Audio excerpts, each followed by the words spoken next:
Today we are here with Benjie Wimberly, New Jersey State Assemblyman, Recreation Coordinator for Paterson Public Schools, and the head football coach for Hackensack High School in New Jersey.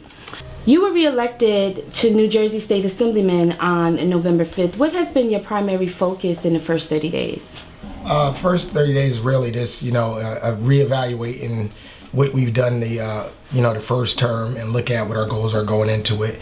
And, education will be, priority, making sure that we're fully funded as far as funding comes from the state of New Jersey. Job development and growth, we've been part of a bill that, gives tax credits and breaks to businesses to come into Paterson and other cities in the state of New Jersey in urban areas to create business and more importantly to create jobs.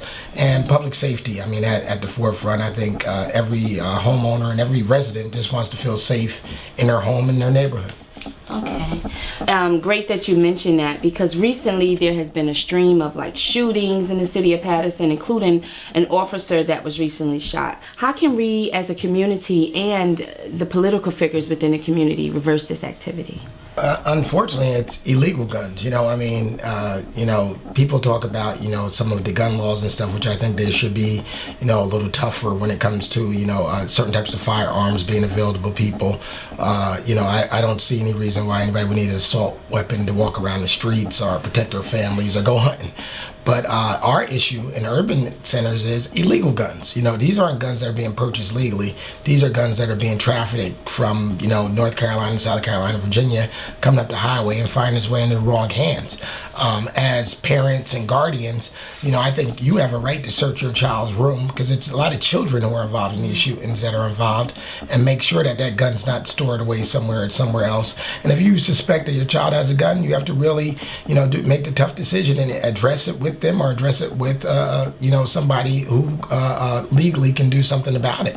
But the safety in our streets is paramount. 4 years ago, we lost 125 cops in 2010 due to budget constraint cuts. Through attrition, we've probably lost even more cops, 40, 50, 60 each over the 4-year period through retirements and various things like that. The first step has been through a federal grant through Congressman Bill Pascrell, we're going to be able to hire back 33 more cops this year. To really patrol our areas and make areas safe. It's not as if we don't know where the problems are. If you're from Paterson, if you're a law enforcement person, you know that there's 10th Ave and 27th Street. There's 12th and 22nd. There's the Main. So these areas, we really need to make sure that we have, more than enough policing in that area for the businesses, for the homeowners, and more importantly for our young children who still have to walk the streets and they can feel safe. Okay.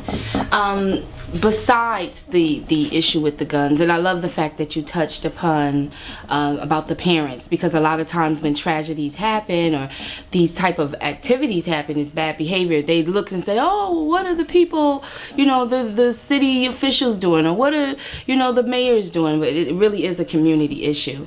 What are some other dilemmas here in the city that you see as an issue that we really need to jump on? Obviously there's open air drug trafficking in our city, which goes back to policing and parenting. You hit on that, briefly. Parents cannot wait to, the 11th hour and realize. Now, if, Miss Janie knows that, Raheem is in the Bloods gang, it needs to be addressed, not after Raheem gets shot. That needs to be addressed. Some of us want to turn a blind eye, and the parenting issue of knowing that when, John or Jose doesn't work, but yet they're walking around in, $3,000 worth of gear every day, and they're driving a luxury vehicle, where's that money coming from? But when, Miss Suarez is getting her rent paid by this kid, then the blind eye happens. Now, when he gets shot, then it's everybody else's fault. So we really got to take care of home first. With family and parenting and stuff like that, because when it's convenient, we allow our kids to get involved in these illegal activities. But as soon as there's a tragedy, it's everybody else's fault. That's the hard thing to say, and it's the truth though. And some people and parents need to know that. I say the same thing when it comes to our education of our young people when you're talking about some of the ills. We will, get rid of the house and everybody will put in $10,000 to make sure John gets his bail out of jail, but we will not send, Sherry to William Patterson with tuition. You know, so I mean, our priorities really have to be put in order. You know, and I see that too often. You know, a kid, why aren't you back in college? Oh, we couldn't afford it. You know, how much were you short? $2,000. But let, you know, somebody get in trouble and the whole family is sitting around the table and crying and figuring out how to get somebody out of jail who allegedly shot somebody, who allegedly sold drugs. So it comes down to priorities and just the morals and scruples of this family and parenting. Speaking of parenting, we know that you're a coach on your son's team. Love to know what has been the hardest part of that job, and not so much the easiest, but the best part of the job also. I mean, it's fun. I mean, I've coached now. This is going in 25 years, and to have an opportunity to coach my own kids, you know, I didn't know if that would ever happen. It seemed like I've coached so long without coaching them, but I coached my oldest son last year for 1 year, which was a really good experience. And I coached him for 1 year at Patterson Catholic before it closed. And now I have my 14-year-old as a freshman, and it's different. I mean, it's funny when, you know, everybody else is calling you coach, and it slips out of his mouth, "Hey, Dad." You know, so it's funny, but it's a reality check. But it's quality time that I get to spend with him outside of just being his dad. To, you know, be with him on a regular basis when it comes to being his coach. Oh, okay. Man of the people is what many, you know, call you. I would love to know, what could the people expect from the Benjie Wimberly team for 2014? Just really addressing, you know, the needs of the people who need it the most. You know, helping, you know, homeless, helping the people who are the working poor.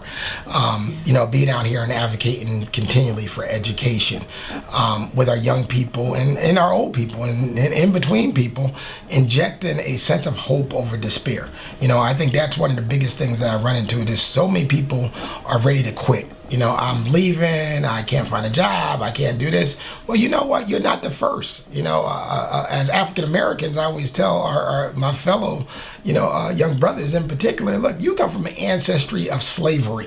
You know, you're talking about people who were captured and put in a boat and came here. So you not having a job and you having to get out here and catch 2 buses to get to a job, you know, that's not tougher than working under the circumstances that our ancestors had to work. So, I mean, we have toughness in us and an ability that, you know, we have to continually, you know, inject hope over despair, and they have to know their history. Like, you know, life is not going to be easy. You're going to have to overcome obstacles. You know, every successful person, I don't care what their financial situation is, I don't care, you know, what position they've been put in their life, they face adversity where they had an opportunity to say, look, I quit. You know, and that's the easy way out. So I want to keep people, you know, from quitting and looking to the future and be optimistic and have hope. And in particular, our young people, that they choose hope over despair. Okay. I mean, I was going to ask you, what advice do you have for the young men of our era? But I think that you just answered that with hope over despair. It's very important. Thank you. It's been such a great interview. Thank you. Thanks for having me. Here in Nusplash, we always give you real life, real people, and today we gave you real news with none other than the 35th District Assemblyman for New Jersey, Benjie Wimberly.